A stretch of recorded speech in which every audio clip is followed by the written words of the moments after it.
Off the coast of Labrina is a small island populated by the strange Tokay folk. After Link is able to secure the special Cheval rope from the present day and bring it back to Raften in the past, he can set sail only to be caught in a storm at sea. Deja vu. When he awakens on Crescent Island, Link finds himself having been robbed of all his possessions, which he will have to recover from the curious Tokay around the island. This little mini Metroidvania type experience will span both time periods, including a minigame in the past that isn't as bad as everyone says, but it's in the present day when the tide is low enough that we can reach the entrance to the next dungeon.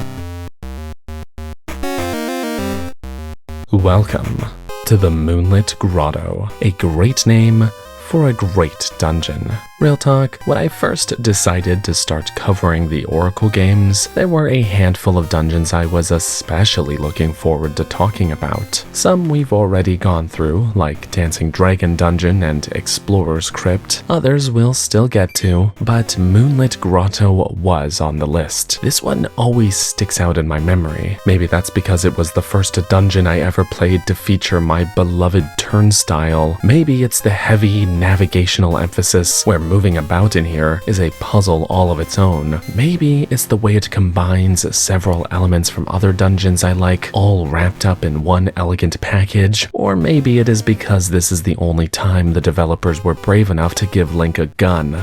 That's a joke. Sort of. Either way, this is one of the best dungeons in the game, and I'm excited to dig into it. Aesthetically, I think it gets the job done. It's not the most vibrant looking place, but it has a much stronger visual identity than the prior dungeon. Its color palette fits in with the tropical setting outside perfectly, and the grotto is dotted with a bunch of plant life, some of which is placed in deliberate, seemingly decorative clusters, while others seem like wild overgrowth. Like I said, it may not be the most exciting to look at, but it feels like they found a theme and stuck with it more than Wing Dungeon did. Still, despite the mostly samey looking, earthy floors and walls, I appreciate the way they use splashes of color like these crimson blocks and decorative green floor tiles to highlight important things. The dungeon's overall shape is that of a crescent moon, suiting for the name. Actually, it's two crescent moons, with both floors forming slightly asymmetrical but mostly matching layouts. And hey, it's found on Crescent Island to boot. How fitting. Though maybe it's the color palette, maybe it's the tropical setting, maybe it's my love for Donkey Kong, but I always think of bananas when I look at the map. The music here is one of my favorite dungeon themes between the two games. It's so upbeat.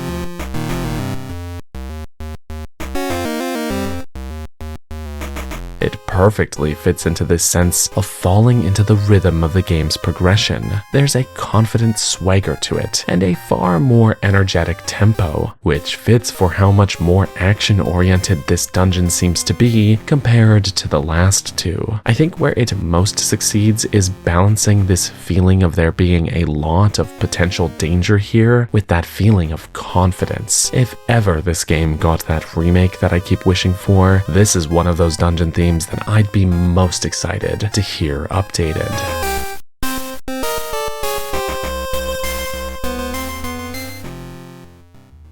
Progression through Moonlit Grotto is far more complex than the two previous dungeons as well, and that's a good thing. The dungeon makes far better use of having two floors than Wing Dungeon did, as the route you take through here will weave between the two levels far more frequently. Plus, it's the Ages debut of the turnstile, which I think is even better integrated here than in any of Season's dungeons, though maybe the one found in the early moments of Ancient Ruins ruins gets pretty close. In case you didn't see my video on Snake's Remains in which I explained this mechanism, here's a quick rundown. When stepping into the turnstile, the mechanism will rotate 90 degrees before spitting you out. The direction it will rotate comes with a visual indicator and will be flipped every time you use it. That means that if you enter it and then turn around immediately, you'll only be able to go back the same way you initially came. So, in order to get around this thing, let's say, for example, you want to head north through the junction, then you have to figure out how to manipulate this thing so that the direction is set the correct way, circle around the long way, and then loop back into it so that it spits you out the way you actually want to go. And it's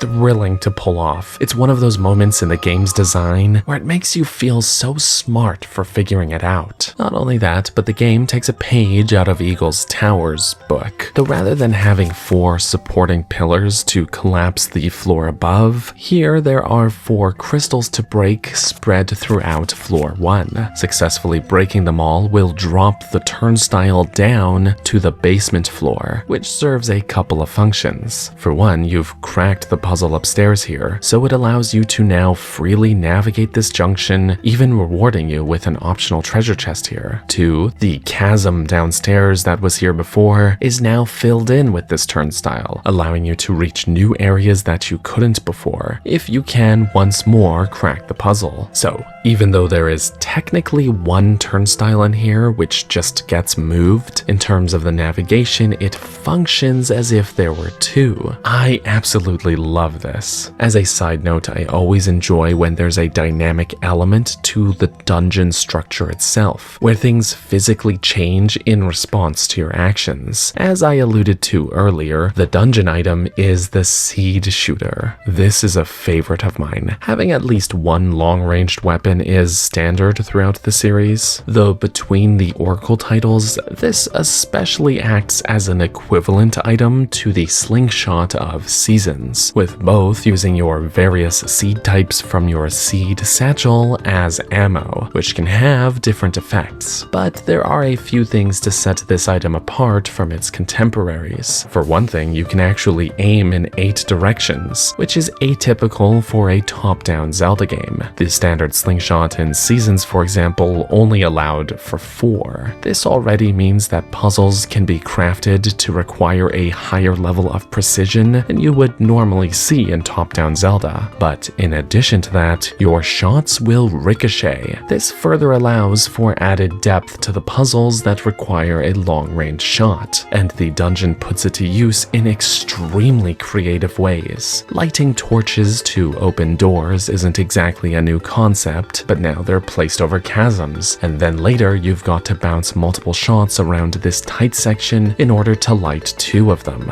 The absolute best use of it, at least in this dungeon, is during this section before the boss room itself. This handful of rooms requires you to hit switches to swap which bridges are extended. In order to do so, you have to both manage your own positioning and angling, as well as turn these paddles to ricochet your shots off of. When it all comes together, it feels so brilliant. Being able to use different types of ammo, which of course have different effects, is of course its own component to the item's depth as well. Setting pea-hats on fire is fun, though I do find the idea of using the scent seeds to be particularly funny because, well, supposedly they're stinky. So, we've got a fantastic dungeon item with clever puzzles built around it. But that isn't to say that the rest of Link's inventory falls to the wayside. Bombs in particular continue to get a lot of use cases here, with destructible blocks and enemies that are vulnerable to them. Though sometimes there are alternative methods. Your shovel, meanwhile, gets put to use during the mid-boss. This guy is called Sub-Terror, quite the portmanteau. He's fought pretty late into the dungeon and guards the grotto's final small key, which of course in turn opens this loop you can take to work the turnstile and get the boss key. The fight itself is pretty simple, but decently fun. He'll burrow underground and charge at you, popping out of the ground with his big drill face as he does, which, as you'd expect, hurts. In order to turn the tide of battle in your favor, you've got to use your shovel to sort of pluck him out of the ground, which leaves him vulnerable to direct attack with your sword. Easy. Despite the simplicity, I like this guy. He's far more aggressive than the previous couple of mid-bosses, and I don't know, he's just a quirky little mole dude. It feels like something of a precursor to Mogriff from Echoes of Wisdom. He's even got the sunglasses. With all of that said, once he's out of the way, and we've looped back east to get the boss key, we can confront the dungeon boss.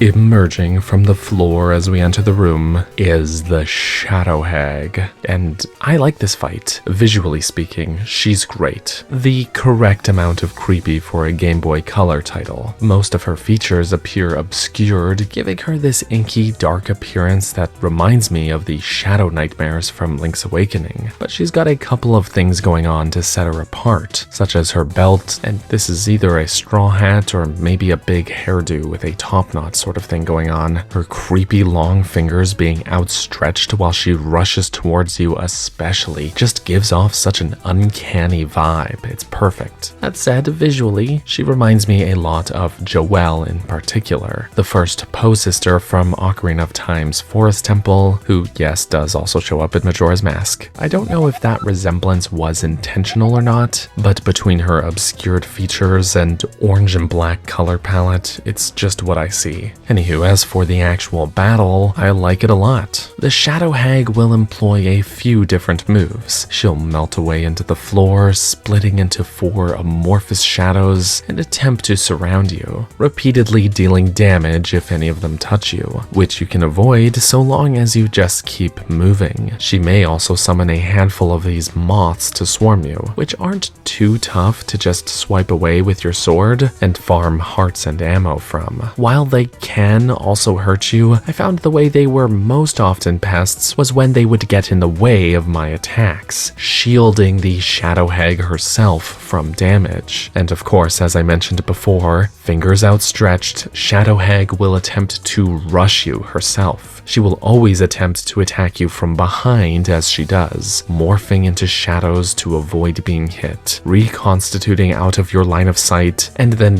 beelining at you. It's sort of creepy. What I like about this, however, is that this isn't just a matter of hacking away at her until she goes down. The boss fight goes all in on the dungeon item's unique ability to ricochet your shots. Since she will always hide when you look at her, you need to bounce your shots off the walls in order to hit her. I love this sort of boss design, the type that makes you need to evaluate how it moves and act accordingly, and one that could only work with the tools you have here, rather than feeling like it could just be slotted into any Zelda game. It's great. And yeah, she's pretty relentless, especially after fighting both Pumpkinhead and Head Thwomp, who both felt kind of passive in comparison. Her speed and the way she just aggressively keeps at it is a bit of a step up the difficulty curve, but in a good way. Once she's defeated, we'll find the Echoing Howl, the third essence of time.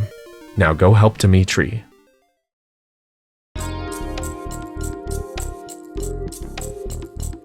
So overall, Moonlit Grotto is a fantastic dungeon, one of the more memorable ones for me for sure. It so cleverly leans into that navigational challenge in a way that builds further on itself with clear goals as the dungeon goes on, but isn't afraid of putting a little twist or hurdle in your way to overcome. I am telling you, I need turnstiles to come back in a new top-down Zelda because these make every dungeon that they are in better. We also continue to get a fair amount of those little treasure chest teases all over the place, some with quicker payoffs than others, but still always great. It's a concept I've talked about a lot already though, so I won't linger on it. There's also a great amount of enemy variety here. We've got Tektykes, Pole's Voice, Peahats, Armos, Zols, Mini Moldorms, Mimics, and more. But they all feel at home and on theme here. I really like this moment when you drop to the bottom floor through this chasm, and you just get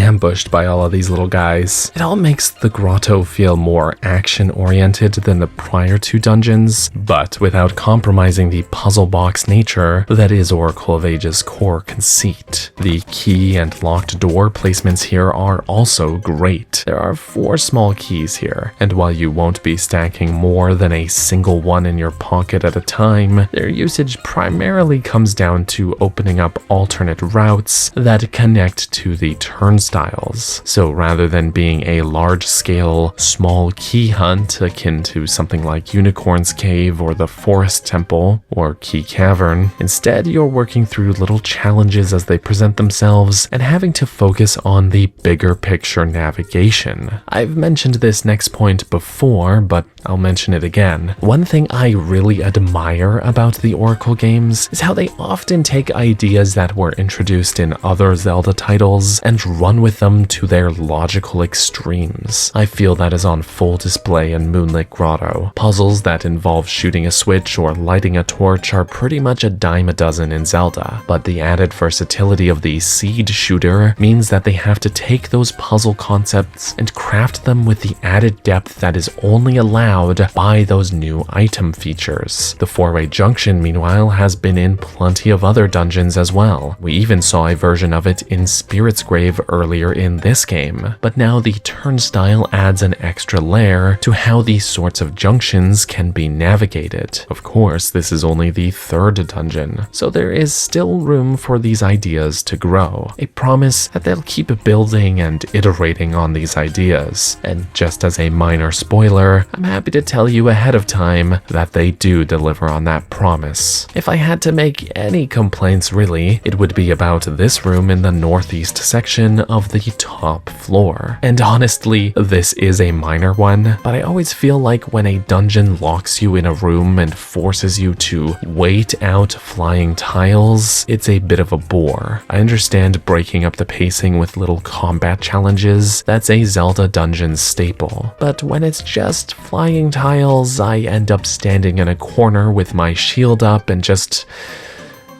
standing there and waiting for the door to open. Flying tiles as an enemy concept are fine. It's just annoying when you're locked in a room and just have to wait for them to do their thing. This is not really an issue unique to this dungeon by a long shot. It happens very often in top-down Zelda, but I never really like it, but it does occur here, so I will mention it. That aside, all this is to say that Moonlit Grotto is great. To me, it is emblematic of everything right with Oracle of Ages. Every time I think the dungeon had a moment where it sort of peaked, it rolled out another great idea, whether that be the 4 gems to break, the use of the turnstile, dropping the turnstile to the floor below, or having these extending bridges and ricochet puzzles, all the way to the end with a frankly very cool boss idea that puts the item to use in a novel way, one that feels like it was set up by the dungeon's puzzles leading up to this point. And let's not forget the mole with sunglasses. So yes, I love this dungeon from start to finish.